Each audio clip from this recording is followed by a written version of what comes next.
Today's episode of The Ride is brought to you by SmartPack.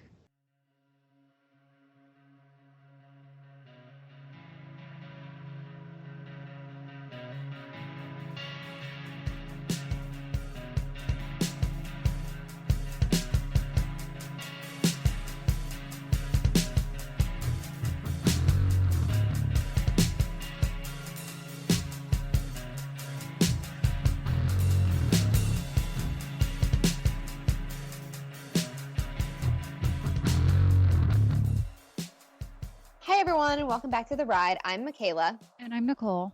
And this week's guest on The Ride is Reiner Matt Mills. And if you are a fan of Yellowstone or The Last Cowboy, then you know who Matt Mills is. Yeah, Matt has been part of the reining industry for quite some time now, and we get to learn a little bit more about his history and how he got involved with the sport because he is from Southern California.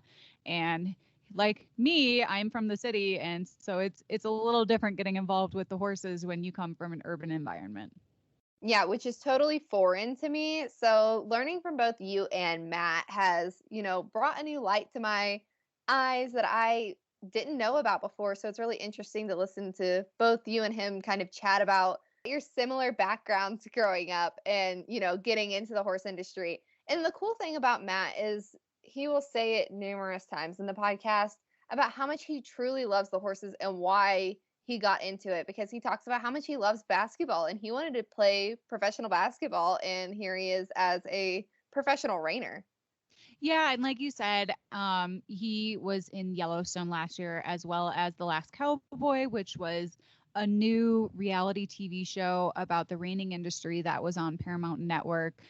We've talked about it a little bit in our previous podcast, but it was also the thing that introduced the Run for a Million, which we've talked about. So Matt talks a little bit about being part of the first Run for a Million and what it meant to kind of bring reining to center stage, because I feel like, especially when it comes to horse sports, the only things that people know outside of the horse industry is the jumping stuff and anything you might see in the Olympics. And then, of course, the rodeo stuff that you're going to see at the NFR. So it's really exciting that the reining and the cow horse and all that stuff is starting to kind of get center stage. And Matt was a big part of that. So that was huge. And this year, The Last Cowboy didn't get to air because of coronavirus. A lot of horse shows got canceled. They couldn't have film crew traveling all over the country and filming these horse shows and stuff. So, but it sounds like it's coming back next year, and I really hope it does, because last year's season was really good, and I totally enjoyed being able to see that sport that I've been a part of for several years now, on cable. Yeah, and kind of jumping into our current events section, actually, Yellowstone was on last night, and at the time of recording this podcast, it was on, and we got to see some cow horses work in the arena, and that's really cool that, not only in The Last Cowboy are we highlighting some different Western events, but in Yellowstone, Taylor Sheridan is doing a phenomenal job just showing pretty much everything performance horse industry, Western, he's doing it all. And I really have to applaud him for what he's doing, because it's really cool. I mean, as a barrel racer, yeah, there's barrel racers on nearly every television show, it seems like, and Western television show. But, you don't always get to see the reining and the cow horse, and people are interested in that. I mean, those horses make some really cool moves. And for somebody, like Jimmy sitting on the fence going, wow, that's cool. Like, that's a lot of people in America watching the Paramount Network and Yellowstone. Yeah, and in fact, I was talking to one of my other horse friends, and she was saying her husband is a non-horse person. He's kind of like my partner, where he enjoys them, but he doesn't really partake in the sport. But like, he was watching the show and he was like, wow, that's cool. Like, I would go watch that.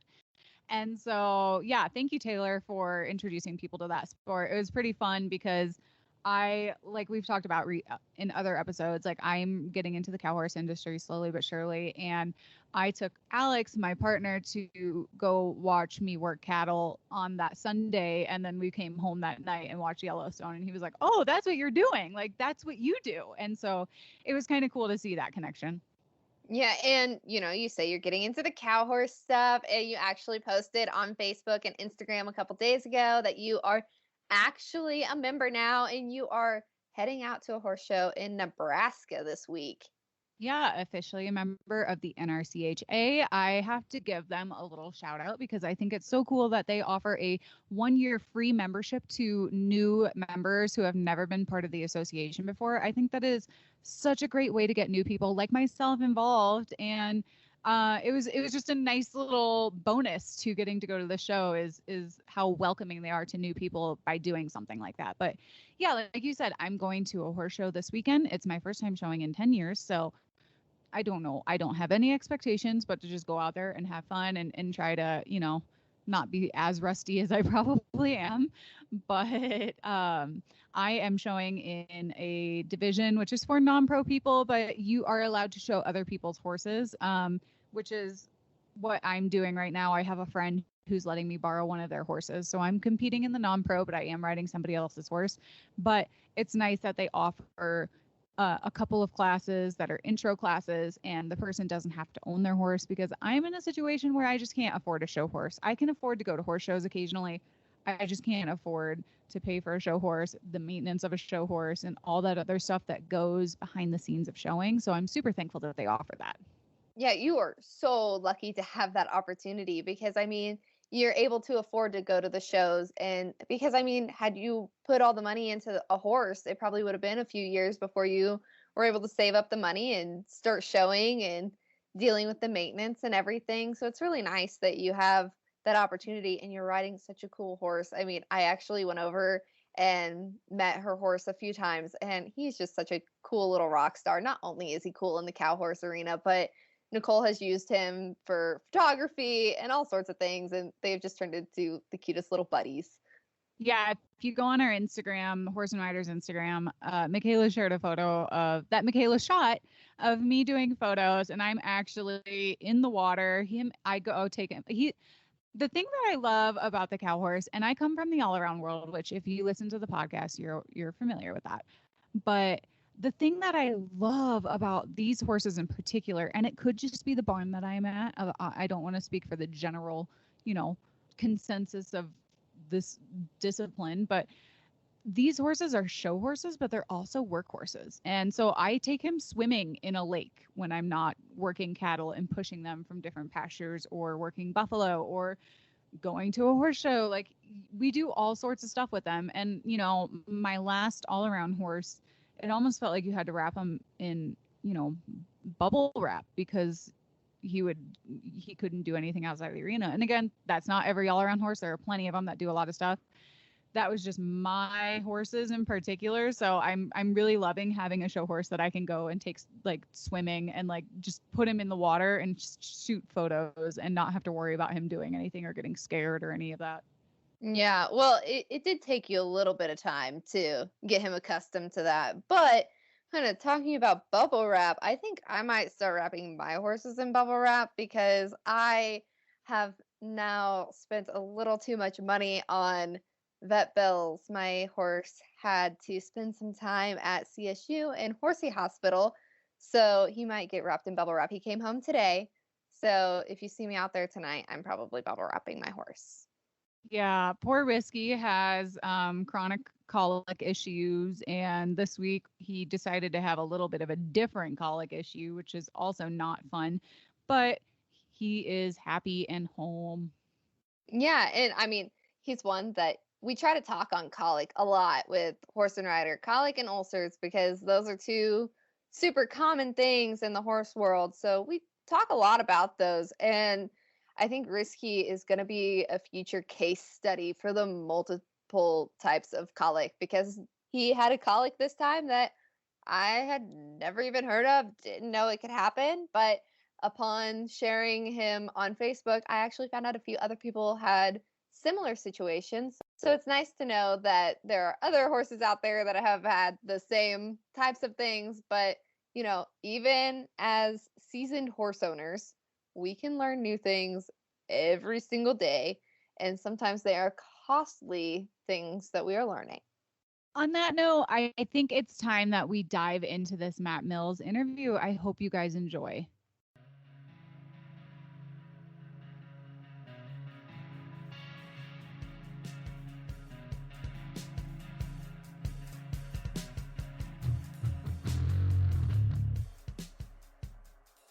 This episode is brought to you by SmartPak with Colic Care. Colic can happen to any horse, so protect yourself and your horse with Colic Care. SmartPak's free program that now provides up to $10,000 in colic surgery reimbursement. Colicare combines SmartPak's best hind gut supplements with preventative care from your veterinarian to help lower your horse's risk of digestive upset.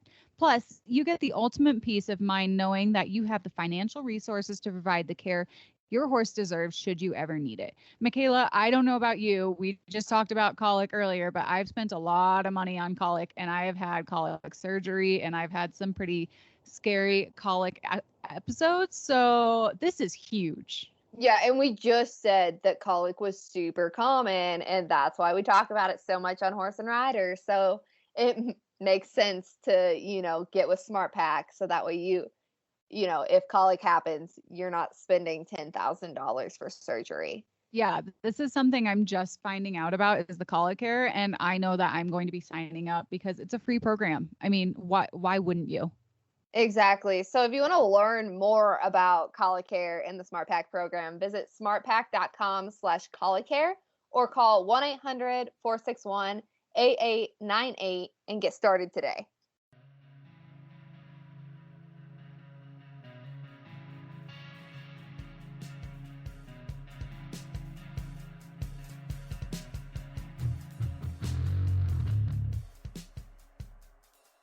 So today we have Reiner Matt Mills joining us on the podcast. We hope that you guys are familiar with him and that you have been keeping up with him on social media. I know that his social presence has been pretty awesome, but starting kind of at the beginning of your horse life, Matt, I know that I have followed your professional career, but I really don't know a whole lot about how you got involved with horses and where your horse life first began.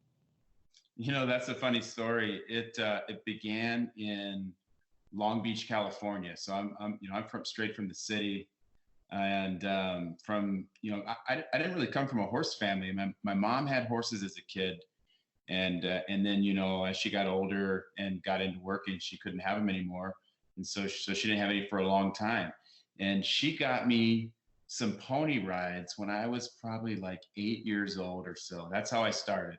And apparently I lit up when I got on a pony, and then it turned into riding lessons. So I'd go, I'm about 9 years old. And this is in the middle of the city. There's one stable. It's called the Lakewood Equestrian Center. It's still there, believe it or not. And I would go there, it seemed like once a week, and I would ride this pony named Dizzy. I still remember that was the very first one I had a lesson on. I think this pony was probably like 30 years old, something like that. And anyway, I started off with just basic riding with a woman named Michelle Bloomquist there in Southern California. And I did that for about 10 years, just taking riding lessons. And then, I did eventually get a horse, and I did trail and Western pleasure and equitation, and even, mess around with a little bit of everything. But that's how I started. I loved playing basketball as a kid. That was probably, I probably liked basketball more than horses even, or about the same. But I didn't grow up on a ranch. I had to catch the city bus. It took about 45 minutes from my house to the stable. And I never had a problem. I loved doing that. I can feel you for that because I'm also from the city. I'm from Chicago suburbs. And yeah, it was an hour drive to the barn. You're in the middle of an urban area. There's no ranch. The property that we were on was subdivisions all around us. And then there was just a little slab of a barn and an outdoor riding arena. So it's a lot different though, because the people that you're around don't understand the horses and what you're doing.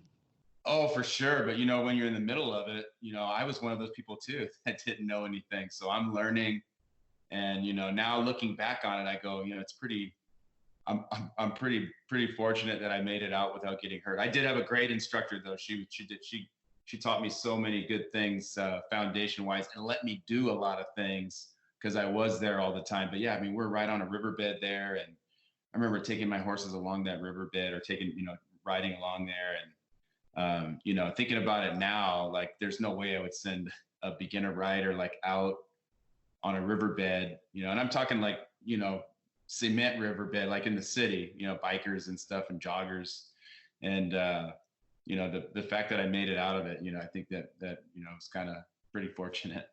Yeah, it's pretty funny some of the things that we do as kids and then look back on and we're like, why in the world were we doing that? I would never let anybody do that.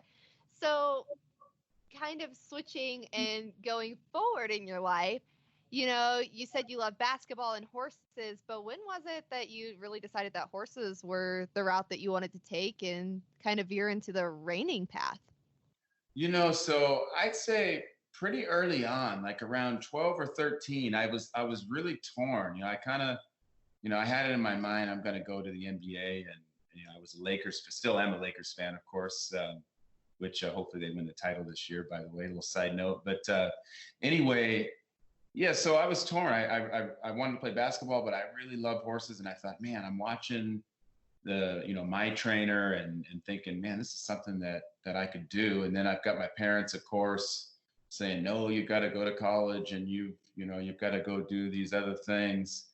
And along the way, getting into reining, I'm going to a lot of these local events. They're open shows in California. I think they were called WHEA, like Western Horseman, something, WHEA, but they weren't even breed events, because we didn't have a horse that was good enough.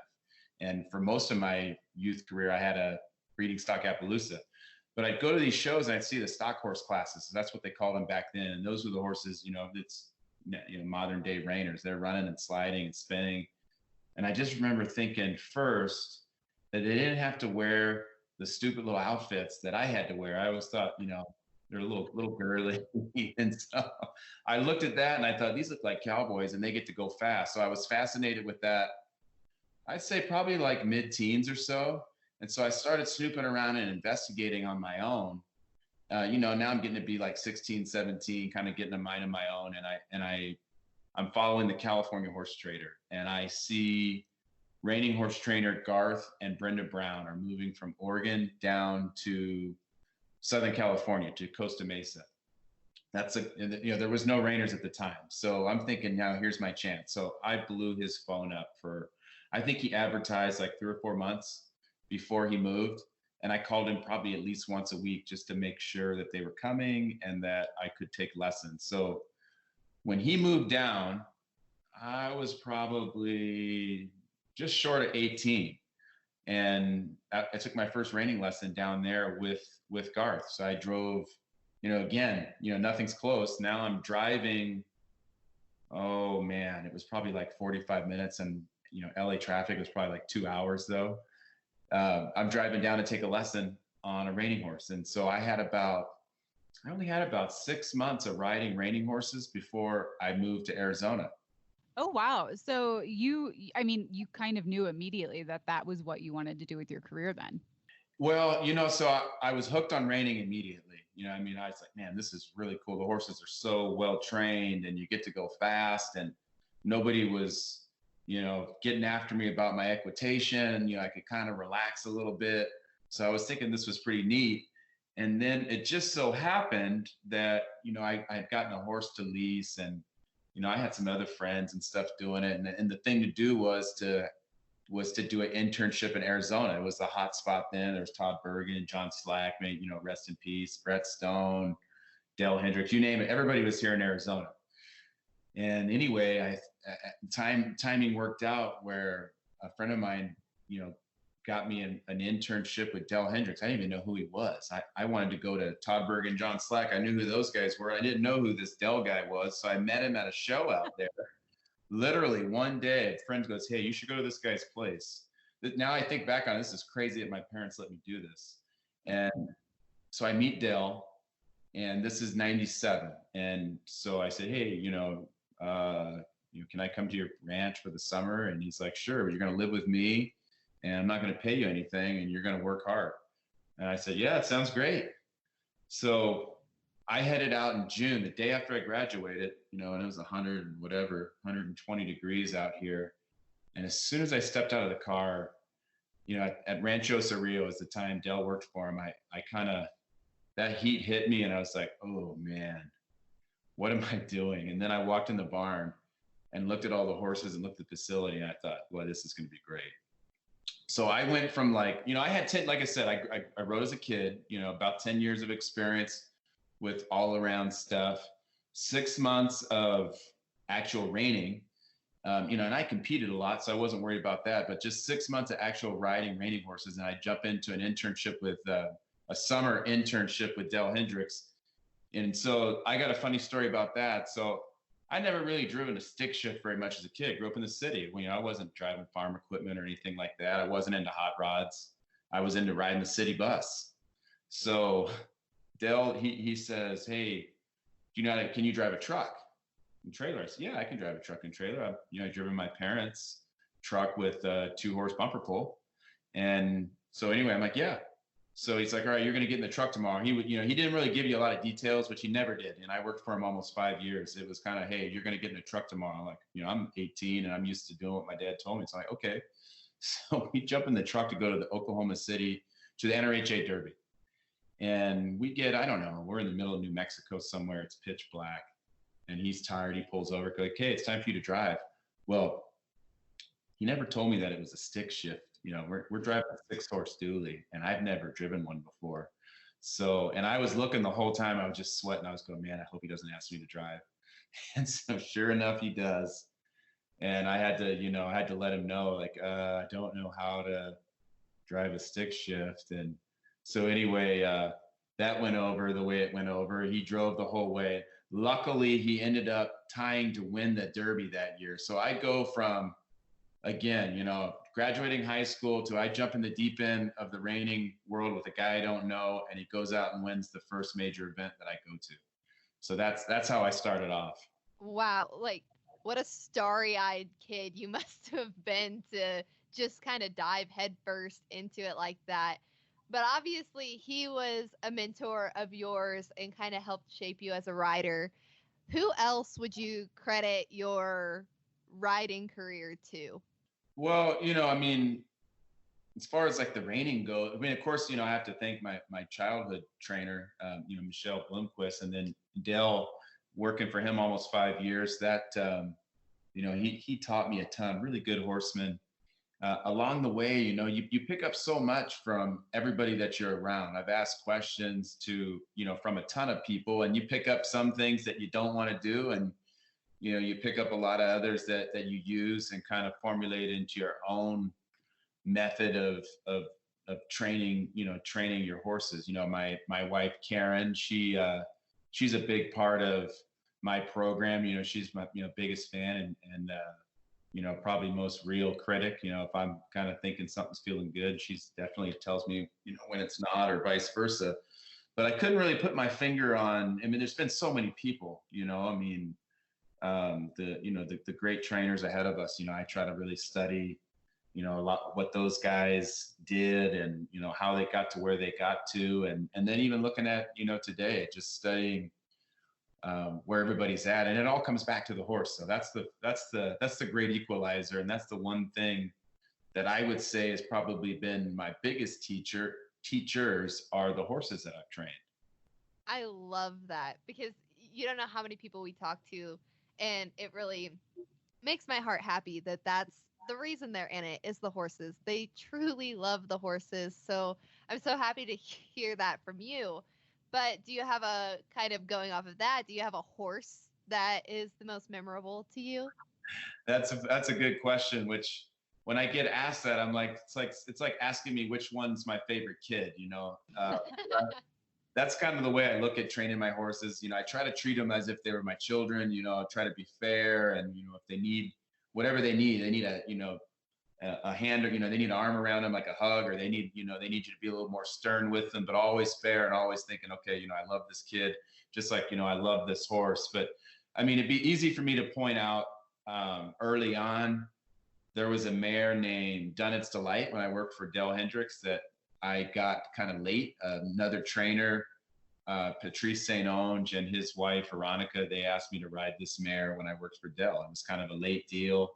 And ended up being second in the limited open futurity that year. Maybe it was intermediate open. It was like 2000. And that kind of was like, because I knew, they told me this mare is not enough to, be on the top end, but if you do your job, she should be competitive.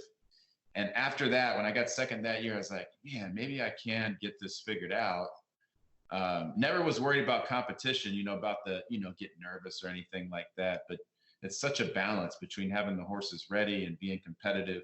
That'd be the first one. And then the other one would be Easy Odie Whiz, which that horse kind of jumped in my lap early in my career. And, I won a lot of stuff, won a gold medal for at the World Equestrian Games for Team USA. That was a huge deal. I had my all-time high score, 231 and a half on that horse. And he was one that was just so good natured, just really kind of showed me what the power of a good natured or good minded, willing horse, what it can do. Because I've been on a lot of horses over my career that were more physically gifted, more spark and pizzazz. But that horse just had a yes attitude all the time.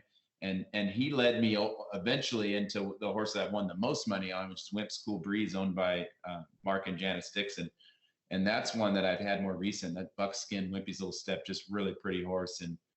And that's another one that he was cut from kind of the same cloth where, he just would go out every time and try so hard. And I still have him in the barn to this day. And I still love jumping on and riding him. They're the kind of horses that like you kind of get in a rut maybe, or, you're kind of feeling like, man, things just aren't going the way I want. Because anybody who tells you that doesn't happen, they're lying to you. It happens to everybody. So I kind of call them like my slump busters, those kind of horses. Then you jump on and it almost seems like no matter what you do, it goes right. And then you can kind of carry that momentum on to your other horses and try to get them to kind of feel and respond the way those great ones have. I mean, and I've had other horses, but those would be the ones that would stand out in my mind. I love that you call them slump busters because it's so true. We all have our off days. We all have the days where things aren't going right. And as the day progresses and you're riding all these horses, they sense that. So it's nice you're able to like recalibrate your brain and how everything's going with a really cool horse like that. And I think the last one that you mentioned was that one made an appearance on the TV shows that you were in, correct? No, so that's another one though. That's tough. His name's Trashy Chicks Dig Me, and that's the one I wrote in Yellowstone on the scene with where we're taking Jimmy down in the sliding contest, and that's another one that a great show horse that not only show horse, just a great horse to be around. And that's why I brought him up there. I knew he would get off the trailer and he'd be ready to go. And then he was on, I used him on The Last Cowboy. He was in a couple episodes there. He's popped up everywhere. And the other one, Stony, the Wimp School Breeze horse, I rode him in the shootout at the Run for a Million. So, and that one, I felt like with all those, the crowd there and whatnot, I wanted to show that horse at that event. It's kind of later in his career, but I wanted to take him anyway. Yeah, well, and that was such an iconic event. Before we go into that, because we have so many questions about that, because you were part of something that I think is so cool, and I'm so excited that the rest of the world gets to see the industry that I love and I've grown up loving. But kind of going back to you talking about your training philosophies and the horses that kind of help build you to be the rider you are.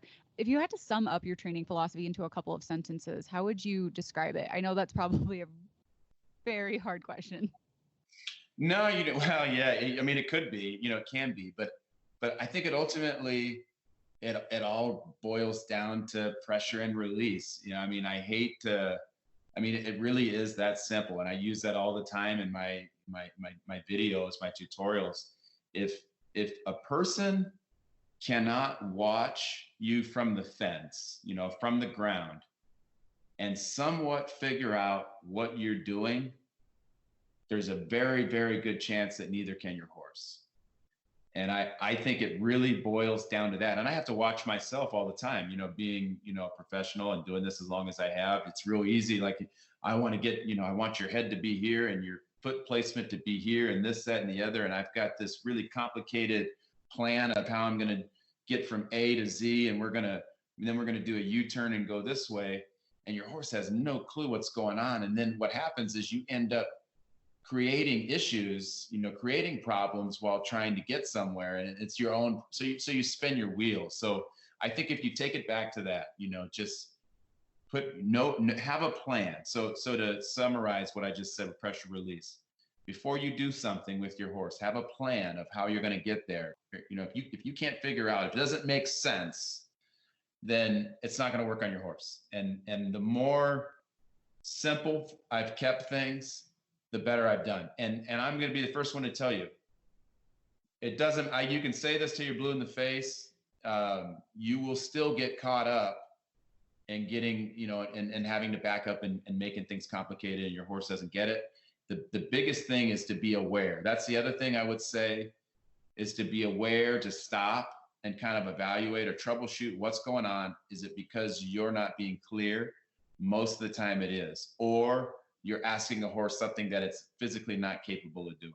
That's so eye-opening. Like, just listening to you talk about that, I just learned so much. I am not at all a horse trainer, but I ride every single day.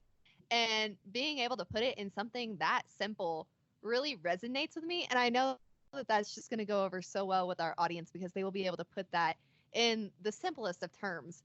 And speaking of this, so you do some video work, which they can watch and see the simplicity of everything that you're teaching, but you're also doing social media stuff, like I mentioned at the very beginning of this podcast, which I think is so awesome because you've even created a hashtag challenge where riders spin their horses bareback, and you're just doing all sorts of things. But can you talk about the importance of social media in your business and how you connect with the audience?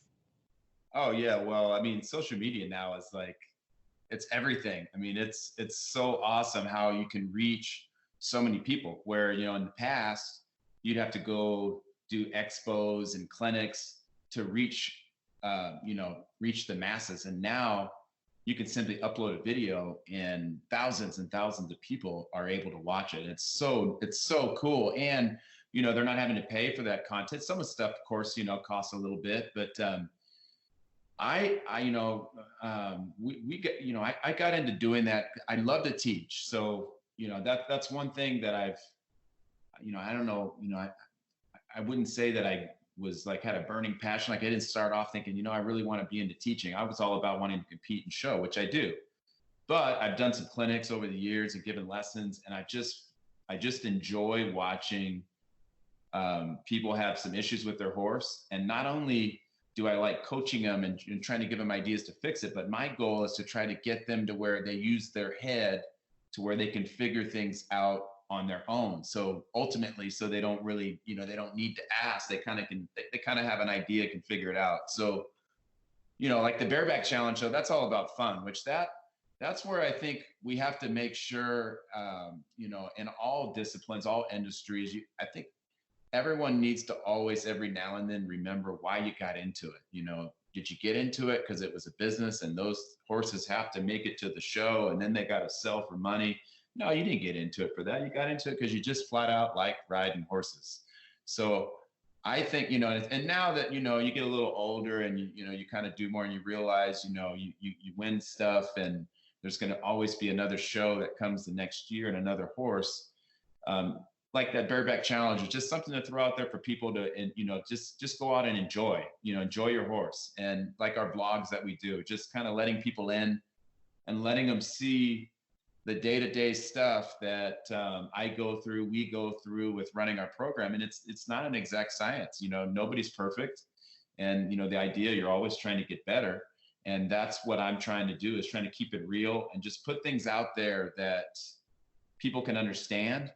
And what I'm really hoping is to kind of, be a platform for the reining horse in particular, for the National Reining Horse Association. I think reining horses are so exceptional. I mean, they can do so many things other than the patterns that we take them into. I mean, you can go, I've taken them on trail rides, just random stuff gone and done. And they're so good. So I'm hoping to create some fans for our sport as well, which we saw, I think there's definitely, there's a market. People like it. They were watching The Last Cowboy. So, I'm really excited about what I do every day. And, the competing's a big part of it, but the teaching is, getting young people in and wanting to ride horses to continue this on, because there's so much good that comes from this lifestyle that I'm fortunate enough to be part of. Well, and as you mentioned before, like you have such a large reach with your social media. And I can imagine that during a time like we are in now where COVID-19 has shut down everything. I mean, we're just finally starting to see shows open up, but it must have been so great to still be able to connect with all these riders, even though you couldn't put on that clinic or go to that horse show, or you know what I mean? No, you're exactly right. And I've, grateful, humble, I'm real appreciative of so many people reaching out with, thanking us for putting some of that stuff out there. It gave them something to watch because there's no, obviously movie theaters shut and all that. But, the questions about what can I do with my horse, things like that. And I had a lot more time, right? Because there wasn't any shows to go to. So I'd ride my horses for the day and, I check that stuff out every day, but I was even more so able to interact with all of my followers and just just kind of connect with them, like you said, and kind of get to know a lot of people. And it's amazing how you kind of you start getting these relationships and you start seeing these people out at events and stuff, and it's just really neat to see the excitement. Yeah, well, ourselves, we are behind the scenes of our social media and we try to put ourselves out there as much as possible because we know it's so important to connect with the audience. So we totally get that. But one of the things that you've been doing on your social media is doing a tip of the week that's generally health related. And so that made me curious as to what some of your favorite health tips are and how you're able to keep your horses healthy and happy and fit on the road for competition. The horse's health is obviously huge. So and it starts with the feed, and so we use alfalfa hay cubes, feed Bermuda grass. I use Nutrina grains. I use their Pro Elite line, also their Safe Choice line. Equine Omega complete oil. That oil, and it's the vitamin E version that I give, is something that I think really adds an extra sheen. And then what we do out here is I use the Smart Pack Smart Combo, and that one's got electrolyte. It's got something for the gut in there. And then the other thing, like with Smart Pack, they, I'm assuming you guys are familiar with that company that does all the supplements and whatnot. But they've got a program called Colic Care that horse Tough that I was talking about that was on Yellowstone. We actually had to use it for that horse. He had to have colic surgery at the end of last year, and Smart Pack, their program, if you sign up for this Colic Care, they cover you up to $7,500, and they paid out for Tough. It was so easy, and that's something that they offer for anybody that feeds that supplement. So they've been a big part of my program for quite a while. I think every little bit counts and taking care of them. So obviously, your farrier taking care of the shoeing and whatnot. I think we did a video on ulcers, because ulcers is something that's just something that when I go to a show, and it doesn't matter whether it's raining or any discipline, you can walk through the barn or the arena and you can see a lot of horses that are affected by ulcers, and then, especially in the practice arena, you'll watch some horses that are just kind of a little irritable and they're maybe not normally like that. And, my first instinct is let's just make sure that horse is not being that way, because we haven't taken care of him. He's telling you something and you're not picking up on it. That's the goal with those tips of the week on health, is just getting people to start asking themselves questions about their horse. Like, instead of jumping, it's so easy to jump to, well, just Johnny just doesn't want to do it today, or he's just being, he's being a jerk. And, we need to work on it more. First, that could all be true, but first, does the stomach hurt? Does he have a little, does he have a tendon that's a little sore, or a hock that's a little sore, a back that's a little sore? Let's eliminate that stuff first, because ultimately it does come back. This is a horse that, these horses do so much for us. We want to really try to take as good a care of them as we can. And what I found is most people all want to take great care of their horse, but they just don't know. Yeah, and I'm so glad you brought up ulcers in particular, because I feel like, at least in my experience, that when I was showing all around horses as a kid, and a youth, I don't remember ulcers being such a conversation. But now I feel like I'm talking to so many experts and professionals who are talking about ulcers, and it's just so eye-opening because I look back and some of my show horses who were phenomenal show horses and I did very well with them, but I think about how like, oh, they were kind of irritable when we would do this and at the show, and now it's like, oh, they probably had ulcers, but that wasn't really something that we talked about back then. Right? Doesn't make you wish you had a time machine. I know, and I talk to a lot of people. They're like, man, I wish I could go back and apply what I know now to horses I had back then. That's one thing, I wish I could do. And you don't know what you don't know. And then with that being said, it's such a balancing act, because then you can end up being that hypochondriac that's like got the 500 supplements in the feed room, and you're giving them something every 30 seconds. I don't think you want to go down that road either. I think just using some common sense, think about yourself and what you would, how you would take care of yourself. And that's how I try to apply it. That's my approach with my horses. I love that. Kind of going back to what we briefly touched on earlier in the interview, you were a part of a TV show called The Last Cowboy, which had an event called the Run for a Million, which happened in Las Vegas last year. It was supposed to happen this year. Obviously, coronavirus has changed that plan, but it sounds like it'll come back in the future, which I'm excited about. But can you kind of talk about your experience with the Run for a Million and how it has changed the reining industry? Because I feel like it's opened so many eyes to what reining is. Because whenever I would tell people I do a Western sport, they'd be like, oh, do you rodeo or barrel race? And people just didn't know what the performance horses did. Oh, you're exactly right. I mean, it was, probably the best kept secret out there is how good these horses are. Nobody, like you said, there just never was a spotlight on it.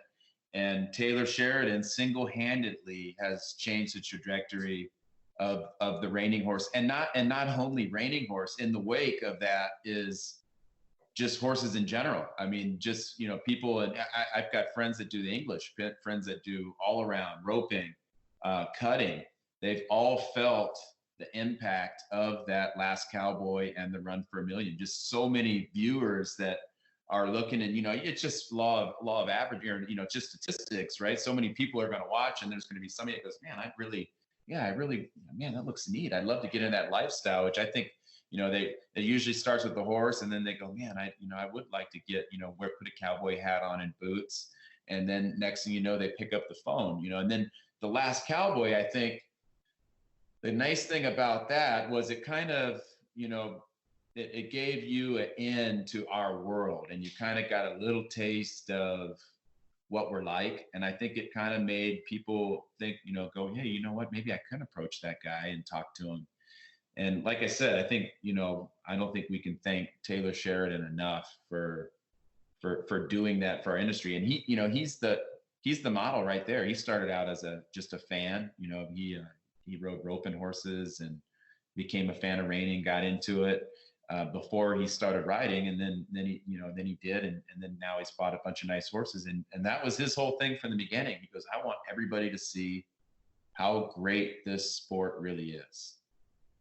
Yeah, and well, I just think that The Last Cowboy and the Run for a Million just tie in so nicely together to showcase what exactly the reining industry is. And so can you talk a little bit more about what it was like being in the reality TV show? Yeah, it was a lot of work.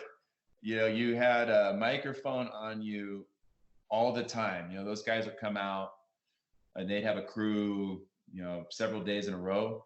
And we'd have microphones on, and you'd have to remember you have those mics on because they were recording at all times. And so, you go through your normal day, and they would key on some stuff that, I wouldn't make, maybe, we wouldn't think was really that big a deal. And they're like, well, that's actually kind of interesting. And it was kind of, the film crew didn't know anything about horses. So it was kind of perfect. They knew about TV shows, of course, but they would ask questions that I think the average Joe would ask. And so then you'd have to think about your answer. And, it was a little touchy because, we are all in the same circle, and we are competitors though, for sure, but we all have to live with each other. So it's kind of, it's like a little fraternity, brotherhood or whatnot, where not everybody gets along. I mean, that's just reality. but yet we all kind of, we're all pulling towards the same cause. So that was a balancing act there where I thought everybody, did a pretty good job of being, doing what they do and having a little fun with it to boot. But I could tell you one thing which I think came across brilliantly in the show, is no matter what happened in the day-to-day stuff, when it came competition time, everybody was, laser focused, all about trying to win. And, of course, Run for a Million made it easy. $500,000 to the winner. That's, our biggest paying event by far. So that I thought that was pretty impressive. And I, obviously I was very, very proud to be a part of that, the inaugural season. Well, and like you said, we're all in the same circle, but for you, it's even smaller because you're in Scottsdale, and like I go to Scottsdale a lot, and y'all are right next to each other. So it's a very small circle. Oh yeah. You can't, I mean, everybody knows everybody's business, and, it definitely, a lot, there's a lot of conversations back and forth with stuff on horses and whatnot. And just the competitions out here alone are so tough. So yeah, it was pretty easy, and really it's kind of one of those things you don't really know. And that was one thing with the TV show. We had no clue what they were going to use, how they were going to edit it. As the world saw it, as when we saw it, they gave us no, they didn't give us any idea at all of, hey, we're going to go in this direction. No, they would just start asking you questions. And then next thing you know, it was time to watch, and you're like, ooh, yeah, they did get that. Yeah, so earlier you mentioned being on Yellowstone with one of your horses, which Taylor is the producer for both Yellowstone and The Last Cowboy. So he is just doing super cool things in the Western industry. But how exactly did you get involved with Taylor and getting on the show Yellowstone? So Taylor rides with a friend of mine, Tom Ferran, and I've known Tom for a long time. He's in Southern California. We always, we'd always end up, and I'm a sports fanatic. It doesn't matter. I told you I'm a basketball fan, but I like all sports. I think I probably, if you told me I had to sit in there and, sit next to Stephen A. Smith and run a Sports Center show, I'm pretty confident I could pull that off. But anyway, Tom and we would talk about USC football. I grew up a USC football fan, Trojan fan. And anyway, one of these shows, or, I can't remember when, he's got this guy that's there hanging out, and he's cleaning stalls, and he's riding a horse, and it was Taylor, and just a really down to earth, cool guy. And he would ask a gazillion questions about reining horses. And I'd be sitting there talking to Tom, and I'd sit there and we'd just talk, and I'd answer his questions. And then I'd see him at a lot of the shows. He'd be coming along with Tom and helping Tom, cleaning stalls or stuff like that. But he's a non-pro rookie. And he, I remember the horse he had, I was like, man, this guy is trying so hard. And that it was one horse in particular, just did not stop very good. And man, I had to tip my hat, because he was out there trying so hard to get it figured out. And, like I said, every show I just got, whatever, Tom and Taylor and I, we just really, got along well, just kind of clicked. And I had no clue, honestly. I never even asked, like, what do you do or anything like that. And it turns out, he was acting at the time and was on Sons of Anarchy. And some time went by, and I was at a Burbank show, and I think I asked Tom, like, hey, where's Taylor at? And he kind of looked at me funny, and he's like, well, he just wrote that movie Sicario. And I'm like, what? And that shows you how much I was paying attention. I didn't even know at the time that he'd done that. So sure enough, he had. Well, then, he starts getting some horses now, right? So now he's got some really nice horses. And we were at the NRBC one year, and before the first season of Yellowstone came out, and he goes, hey, you know what? I'm going to put you in the TV show. And I was like, yeah, right. Sure you are. And one thing I figured out quick about Taylor, if he says he's going to do something, he does it. And he, that's as simple. That's how it went down. He said, I'm going to put you in the show. And that's what he did. Huh, that I had no idea. Hopefully we'll see you in a future episode, maybe next year. Yeah, and well, maybe a future episode of The Last Cowboy too. Yeah, well, I'm if when it happens, that was the other thing that was, kind of a kick in the gut is I had qualified already. There was 5 of us that were already guaranteed into this year's Run for a Million. So I was one of those. So I'd already picked my horse out. If you guys watched last year, I didn't get a horse till the very end. Well, I was way ahead this time. I already had 2 picked out that I thought was going to work, and then now then it got taken away from us. So yeah, hopefully and Taylor said that will still carry over. So I've got my spot for the second season. Oh, good. Well, and I know as a fan, I show cow horses now, but I was so excited to have a cow horse invitational with the Run for a Million this year. I was planning on going just to watch and just enjoy myself because I love that he was able to bring in the cow horse and the reining in one event. Well, I tell you what, it's coming. He loves the cow horse events, got some cow horses, and he's an avid cutter himself. He's getting, he's moving up the ranks fast. So I like that he's doing that. I keep telling him, like, man, don't forget about the Rainers, though. Don't forget about but I know he's having a blast chasing those cattle around, and that's an awesome crew. And the guys that he's bringing in, they're all really good friends of mine. It kind of turns out most of my friends, my friends training horses, most of them are in the cow horse. And not that I don't have some in the reining also, but I'm talking like guys that when I first started training that we were doing stuff together. Those guys are all in that, so they'll be coming across. So it'll just make it that much more exciting. Yeah, I'm super excited for all of it and to continue to see what you keep doing in your own personal career and maybe in your television career in the future. Thank you so much for joining us today. But before we end this podcast interview, we would like to ask you where our followers can find you on social media and your website. Well, yeah, thanks for having me. And, for those that want to keep track of what I've got going on, my website is mattmillsreining.com. I've got all the current shows that I'm going to, my whole schedule. I've also got my whole library of tutorials.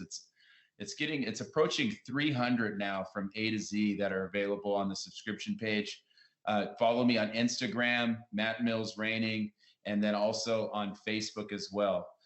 Those are and YouTube. Can't forget about YouTube. Got my tips of the week are on YouTube. We share them on Facebook as well. The same with the vlog. And if anybody has any questions, even after this podcast, send me those comments, the DMs, and I'll do my best to try to answer questions, or maybe even put some topics out there for for people that have some issues with their horse that they're looking to get worked out.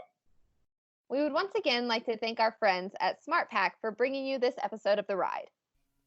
Thank you guys for tuning into The Ride podcast. We hope you enjoyed this episode, and please be sure to subscribe wherever you listen to podcasts. Follow Horse and Rider Magazine on social media and find us at horseandrider.com. If you guys have any questions or comments, please be sure to hit us up at horseandrider@aimmedia.com. We want to hear from you guys. And if you like what you're listening to, be sure to leave us a review on iTunes. How many stars, Michaela? 5 stars, please.